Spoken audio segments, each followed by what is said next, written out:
Hi guys, Laiklam this side and a very warm welcome to my channel. And अगर आपको मेरी chit-chat में interest नहीं है, don't worry, you can always go to the description box below, click on the timestamp and skip the video to the content you like. And now the people who stayed. So this new video हम आज बात करने वाले हैं वराही के बारे में. And I don't think so there is much left to talk about it. So let's just roll the video. Varahi.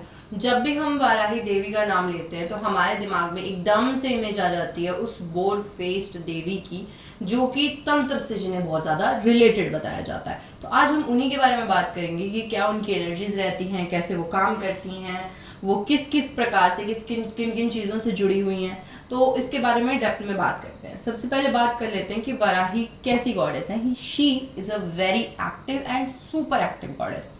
अब मैं ये पहले भी अपने वीडियोस में बता चुकी हूँ कि एक्टिव एंड सुपर एक्टिव का मतलब होता है ऐसी गॉडेस जो प्रेजेंट में हैं, और सुपर एक्टिव का मतलब होता है जिन गॉडेसेस की साधना करके 21 दिन की या 40 दिन की उनको बुलाया जा सकता है. लाइक वो सामने आ जाएंगे आपके, that kind of thing. So Varahi is a super active goddess. अब वाराही जो है वो भगवान विष्णु की मातृका बताई जाती है. वैसे तो वाराही को लेके बहुत ज़्यादा कन्फ्यूजन है एंड मैं नहीं चाहती मैं इस कन्फ्यूजन में कुछ और ज़्यादा कन्फ्यूजन बढ़ा दूँ किसी का. बट मैं चाहती हूँ कि हम वाराही को एक बहुत ही सटल वे में डिस्टिंक्ट करें, माने कि उन्हें अलग करें उनकी छोटी छोटी चीज़ों को लेके. देखो, वाराही जो है वो एक मातृका है, और मातृका का अर्थ ही यही होता है कि जो ऐसी शक्ति, मतलब वो एक शक्ति का स्वरूप है, वो शक्ति स्वरूप है. मीनिंग कि वो कभी पैदा हुई ही नहीं है, माने कि उनका कोई उत्पन्न होने की कोई डेट नहीं है या वो उत्पन्न नहीं हुई है, वो बस है. वो एक प्राइमोडियल वन है. ठीक है, जितनी भी मातृकाएं हैं वो शक्तियां हैं, तो वो प्राइमोडियल वन है. ओके. और उन्हें कभी कभार विष्णु की मातृका यानी कि विष्णु की शक्ति बताया जाता है, और यही वो देवी हैं जिन्हें अष्ट मातृकाओं में से एक भी बताया जाता है. एंड यस, इनका नंबर 5 है, यानी कि ये 5वें नंबर पे आती हैं. और जैसा कि हम महाविद्या की सीरीज से भी जानते हैं कि जैसे जैसे हम गॉडेसेस में ऊपर ऊपर जाते हैं, उसी प्रकार जिस तरह से मातृका में ऊपर ऊपर जाते हैं, तो जो 5वें नंबर की मातृका होगी उसके पास पिछली 4 मातृकाओं की सारी पावर्स होंगी.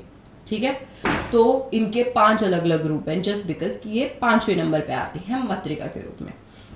आगे बात कर लेते हैं कि वाराही को कभी कभार वराह से भी जोड़ा जाता है. हाँ, भगवान विष्णु का वही स्वरूप जिसमें उन्होंने धरती को अपनी सूंड पे उठा रखा है. एंड उनकी शक्ति बताया जाता है. याद रहे, उनकी अर्धांगिनी नहीं बताया जाता, क्योंकि वाराह जो देव हैं उनकी शादी भूमि देवी से हुई है, और वाराही जो है वो उनकी शक्ति हैं. ठीक है.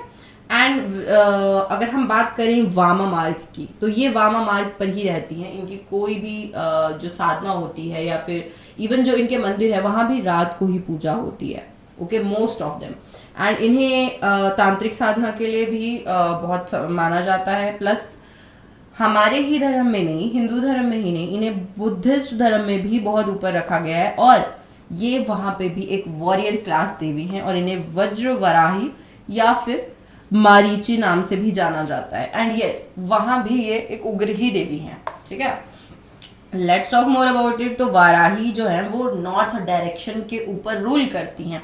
नाउ वन थिंग, इनके मंदिर साउथ में भी उतने ही हैं जितने वो नॉर्थ में हैं. ठीक है, पर नॉर्थ में देवी रक्षक के रूप में है और साउथ में भक्षक के रूप में है. मैं समझाती हूँ भी मेरे क्या बोलने का मतलब है. आगे बढ़ते हैं. पहले अब इनको बताया जाता है कि ये चंडिका जो हमारी जो चंडिका है, चंडी, उनकी पीठ से उत्पन्न हुई हैं. और याद रहेगा, जब भी आप वराही के किसी भी रूप में पूजा करें, अर्चना करें, तो एक बार ये देख लीजिए कि उनकी जो सवारी है वो किस पे सवार है. यदि तो वो भैंसे पे सवार हैं, ठीक है, she is an active goddess at that moment. जो तो वो प्रेत या शव पे सवार है, भाई she is an super active goddess.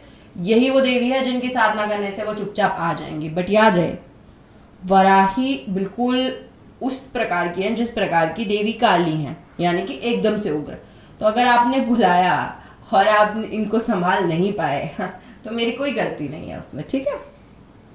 Anyway, moving on. अगर हम वराह पुराण के हिसाब से देखें तो वराही को बताया जाता है कि वे वैष्णवी यानी कि जो विष्णु जी की ऊर्जा है, यानी कि मातृका है, यानी कि उनकी शक्ति हैं, उनसे निकली हुई हैं. ठीक है. और कभी कभार वाराही को शेषनाग पर विराजमान भी बताया जाता है।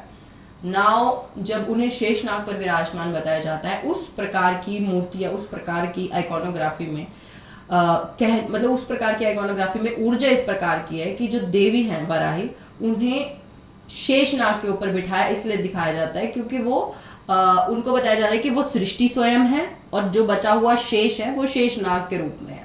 ठीक है, यानी कि उस टाइम पे हम वाराही का कंपैरिजन महादेवी से करते हैं और इनका महादेवी से एक बहुत गहरा रिश्ता है। क्यों? क्योंकि मणि द्वीप यानी कि जहाँ पे त्रिपुर सुंदरी रहती हैं, ये उसी द्वीप की सेनापति भी हैं। तो नाउ यू नो कि इनको क्यों शेषनाग के ऊपर बैठा हुआ दिखाया जाता है कई बार। एनीवे, मूविंग ऑन, हमने अभी बात की थी कि इनको साउथ में हम भक्षिका भी बोल सकते हैं। वाई?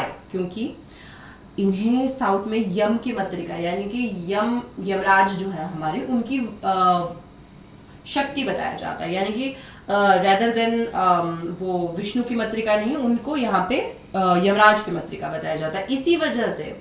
इसी वजह से इन्हें साउथ में हम मृत्यु दात्री या मृत्युदायिनी भी कहते हैं और इसके लिए जो वर्ड यूज होते हैं उनके लिए वो है कृतांतनु, यानी कि मृत्यु की मैनिफेस्टेशन या फिर मृत्यु स्वरूप जो होता है।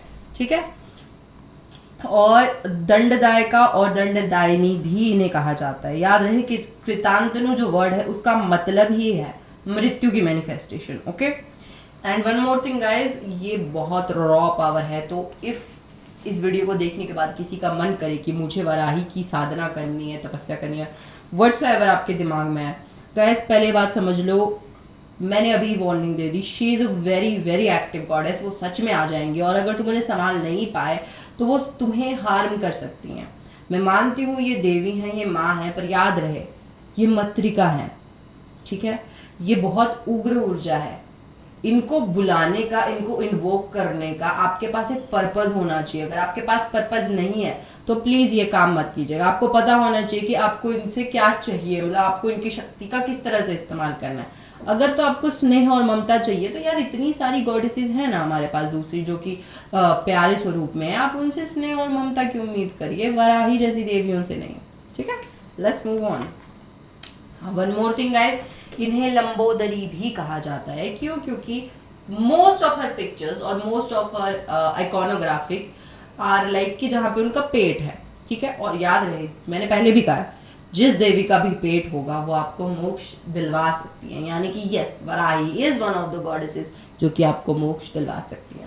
मूविंग ऑन, अगर हम बात करें तो क्योंकि मैंने अभी थोड़ी देर पहले भी बोला था कि इनकी 5 फॉर्म्स होंगी, यानी कि इनके पास, क्योंकि 5वें नंबर पे आती है मातृका में, और जो पिछली 4 देवियां होंगी उनकी पावर्स भी रहेंगी इनके पास। ठीक है, और याद रहे one most important thing guys, कि जहाँ पे आपने देवी को कपाल हाथ में धरे हुए, यानी कि कपाल या कटोरी जो भी होती है, वो वैसे तो हम उसे कपाल ही कहेंगे क्योंकि यूजुअली वो उग्र फॉर्म में ही सामने दिखाई जाती है। तो अगर आपने देवी को कपाल के साथ देख लिया, मतलब मान लीजिए कि आपने ऐसी आइकॉनोग्राफी देखी जहाँ उनके हाथ में कपाल है, तो प्लीज़ उस आइकॉनोग्राफी की पूजा आराधना मत कीजिएगा, क्योंकि जहाँ जिस देवी के पास कपाल हो और कपाल में कुछ नहीं हो, उसका अर्थ ये होता है कि वो तुमसे मांग रही हैं, या तो वो सेल्फ सेक्रीफाइस मांगेंगी या किसी और प्रकार का सेक्रीफाइस मांगेंगे। एंड नहीं, यहाँ पे मेरा मतलब बलि से नहीं है, वो तुम्हारी ज़िंदगी में तुमसे कुछ ले लेंगी, ये कहना चाहती हूँ। और वो मोस्ट प्रोबेबली तुम्हारी सबसे इम्पॉर्टेंट चीज़ होगी, क्योंकि देवी इस रूप में किसी बहुत बड़ी शक्ति को, मतलब जब उनके हाथ में कपाल होता है तो वो बहुत बड़ी शक्ति को एलिमिनेट करने के माइंडसेट में होती हैं। बेसिकली वो जो फॉर्म थी उनकी, वो एक्चुअली में एक असुर को मारने के लिए पैदा हुई थी। और हाँ, ये जो फॉर्म है इनकी, ये एक जो असुर था, जिस असुर के बारे में हम बात कर रहे हैं, वो एक्चुअली उसमें भी वैसे ही ट्रेट्स थे जैसे कि हमारी रक्त बीज में थे। जैसे माँ काली ने उसका खून चाट के उसको मतलब मारा था पूरी तरीके से, उसी प्रकार देवी वाराही भी यहाँ पे उसी प्रकार के एक रक्त बीज को मार रही होती है। तो प्लीज़ उनकी पूजा आराधना मत कीजिएगा, ऐसी इमेज की तो बिल्कुल भी मत कीजिएगा। इनको आप एज अ शो पीस रख सकते हो, उसमें कोई दिक्कत नहीं है, या फिर आप इनको मंदिर या फिर ट्रस्ट डोनेशन या जहाँ भी आप देना चाहते हैं वहाँ रख सकते हैं, बट घर पे पूजा मत कीजिएगा अगर आपको शांति चाहिए तो। So I guess that was all for today guys. And अगर आपको देवियों के बारे में और जानना है या मातृकाओं के बारे में और जानना है तो मेरा चैनल एक बार चेकआउट कर लेना, क्योंकि वहाँ पे बहुत सारी वीडियोस बनी हैं और मेरी कोशिश ये रहेगी कि मैं और भी ज़्यादा वीडियोस लेकर आऊँ ऐसी देवियों के ऊपर। हाँ, अगर आपको टोटली डिफरेंट कंटेंट देखना है तो आप मेरा इंस्टाग्राम विजिट कर सकते हैं, उसका भी लिंक आपको डिस्क्रिप्शन बॉक्स में मिल जाएगा। और अगर आपके पास कोई आइडियाज़ हैं या आपको मेरे से किसी टाइप का कांटेक्ट करना है तो प्लीज़ ईमेल भी डिस्क्रिप्शन बॉक्स में ही है, मेल कर दो, ठीक है guys. And I will see you in the next video. Till that, bye bye.